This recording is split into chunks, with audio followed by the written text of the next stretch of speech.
Hey, hang in there just a moment. I know you've seen a bunch of how-to squat videos. The web is full of it. But this video is different. We're talking about mind-body connection and how our mind-body connection and a certain type of repetition is going to let you improve your squat, not only at the gym, but also in your day-to-day living activity.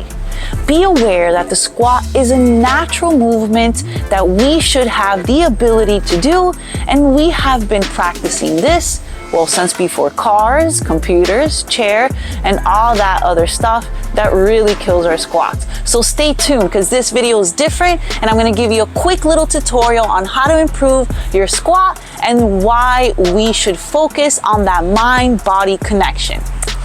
Now hold on just one moment, a little change in scenario. And I want to help you to continue to build that mind-body connection. And to do that, we have to have understanding. Now we want to understand that the squat is a natural and intuitive movement that we did practice all the time before sedentary lifestyle, before TVs, technology, cars, and sitting. People would squat to hunt, to garden, and also to just hang out in a squat-like position, just sitting and resting in that way. Also, you want to acknowledge how we have that mechanic as a child, and everyone's always raving about the little ones' squat mechanics and how perfect it is and how easy they get up and off the ground and to grab something from the floor. They just bust into a perfect squat. And I don't want to say that we're born with this, but we do have this ability and we lose it. So we want to retain this natural innate movement that was, I can say, it's given to us as a child. And it's ingrained and instilled in us through ancient mechanics. Also, I want to pinpoint proprioception. We lose the awareness of our body parts and the way that they're moving through that sedentary lifestyle. We sit a lot, we don't move. That's why practicing the squat on the day-to-day living activity is going to help you build that mind-body connection, that proprioception, that awareness of how your body parts are moving and your limbs are positioned. This is very important to understand. So I just wanted to clarify that. Let's get back to a little bit more breakdown. We're gonna go ahead and take it outside. Now that we went over proprioception and our body's innate and natural ability to squat, let's go over the do's and don'ts. And I will remind you, any of the techniques and corrections that I'm teaching in this video can be applied to both the day-to-day lifting and also the lifting at the gym or in your workout routines. So let's get started with these do's and don'ts and the corrections to your squat. Now, there are 4 very important corrections that you can apply in your workout routine, but most importantly, in your day-to-day activity when it comes to picking up an object up off the ground. Doesn't matter even if it's a shoe or a very light object. You want to retrain your squat patterns so you can have them ready to go when you do need them. So the first correction, and I think it's the most important one because it causes a lot of stress and strain in the spine. You want to avoid a large distance between your human body and the object that you're trying to pick up. Okay? I will show you. If the object is too far away from you, you're going to be forced to reach with your arms, upper back, spine, and low back, causing a lot of stress in the spine.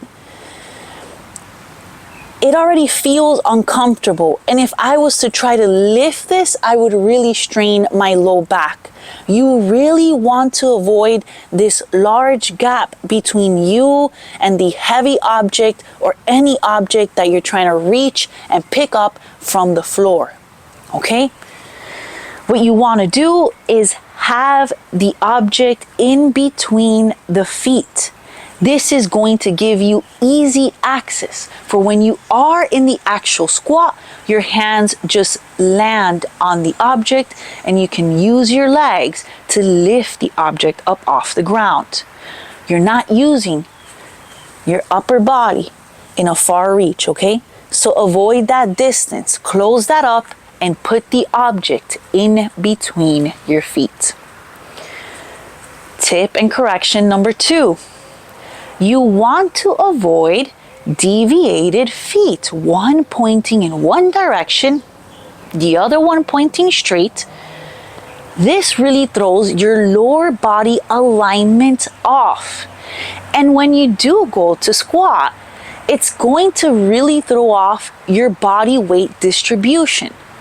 So you want to avoid awkward foot pointing where there's a noticeable imbalance and misalignment of your footwork. One like this or like this.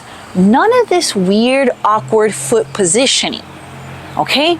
Remember, your body weight distribution won't be even. Your knees will be pointing in different direction. Your thigh bones will be angling in all sorts of ways.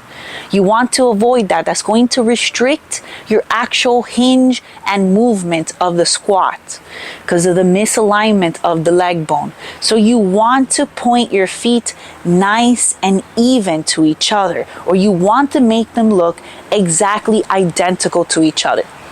Your feet can be pointing a little bit out, but they are evenly pointed out. You can point them a little bit more straight, but as long as they look similar to one another and they're both aligned the same equally. That way, when you do go into your squat, you're not throwing that body weight out of balance and you're creating huge points of compensation. So that is tip number 2.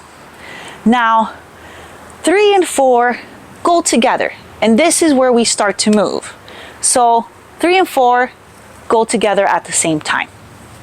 Now, when I ask most people to show me their squat, they show me this, okay? You want to avoid starting your squat with the knees, and you want to avoid this chin lift that we've been told to do when we squat. I think everybody knows that we don't do that anymore. I hope so. Now, the knee doesn't go first, and the chin doesn't lift up to keep your chest up. Your chin is not going to keep your chest up, okay? What you want to do is avoid the knee bending first, okay? Let's practice. One hand at the crease of the hip, the other hand to the chest. The hand that's at the chest is going to help you keep that chest upright. You're going to hinge your hips back and start to look towards your target as you start to hinge your hips back. You're going to push your hips back as far as you can. Your eyes are going to be looking at that target. You're going to lower down, and then you'll have the reach. Okay? You all saw that? This is the full correction here. To come back up, you press your heels into the ground and you drive your heels to lift you up again. Let's check that. One hand to the chest, the other hand to the hip. You have nice balanced head. All right. Your eyes are going to start to point towards your target as you're hinging your hips back. So you're hinging, you're starting to look towards that target you're aiming for. Then the knees can bend and you sit back and down till your hands are at reach of that prop. Okay? You didn't have to grab anything far forward. Even if I was in good squat mechanics, if my weight was too far, it would still throw me off. You understand? So that's why we have it here in between, which is right here. Okay? Looks good here. Driving the heels into the ground, press yourself to come back up all the way. We're gonna do a 3 set. All right? One hand to the chest, other hand to the hip. Your footwork is nice and aligned, right? Your target is in between your feet. You're going to hinge your hips back as far as you can. Your eyes start to look towards that target. And then you bend the knees to lower down and grab the prop, the heavy pot in the garden, your weights before you lift. And you come back up again. I'm going to do it with the heavier weight. Getting bored of this block. You have your weight. I have my weight in between. You have your prop, your shoe, whatever. You're practicing with anything. Throw your keys on the floor. Practice. One hand to the chest, other hand to the hip. Your footwork is in place. Feet are nice and even to each other. You're going to hinge your hips back. Your eyes are locked into that target. All right? You're going to sit back and down. And then your hands are just going to be able to reach towards that target. Come back up again. Hip hinge. Eyes down, sit back and down, lower down.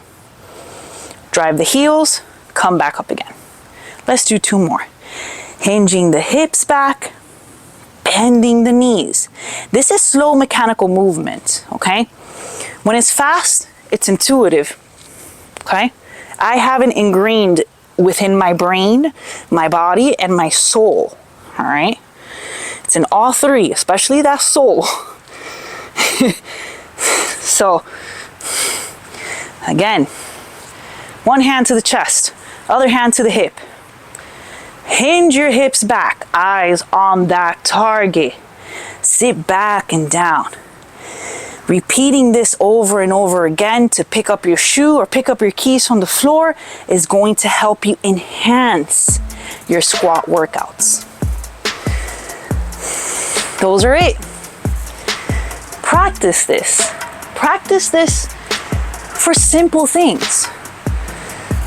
Pick up objects from the floor just to practice your squat, to ingrain it in your mind, in your body, and like I mentioned, a little bit in your soul too. I hope this answers some questions in regards to your squat, and I hope it really changes your awareness and your perspective on your day-to-day movements and how your day-to-day movements really affect your squat mechanics in your training routine. Practice, practice, practice. Stick around for the next alignment video. Go check out the rest of them. They're great, so you can avoid all these just bad looking posture, form, alignment stuff. Good luck. I'll see you for the next one.